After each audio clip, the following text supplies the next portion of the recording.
So Shivangi and Harsha அவங்க 2 பேருமே மறுபடியும் கொலாப் பண்ணுறாங்க. இதுக்கு முன்னாடி ஆல்ரெடி இவங்க 2 பேருமே கொலாப் பண்ணதே பார்த்தீங்கன்னா செம ஹிட் ஆச்சு. இப்போ மறுபடியும் பண்ணுறாங்க. பட் சின்ன டிஃப்ரென்ஸ் என்னன்னு பார்த்தீங்கன்னா லைவ் பர்ஃபார்மன்ஸ் பண்ண போகிறாங்க.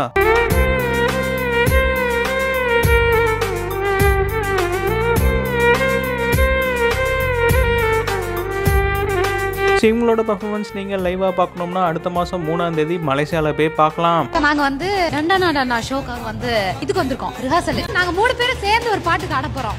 அதை நினைச்சாதான் எங்களுக்கு ஜாலியாகவே இருக்கு. மலேசியா வரோம். சலாமத் தத்தாங்.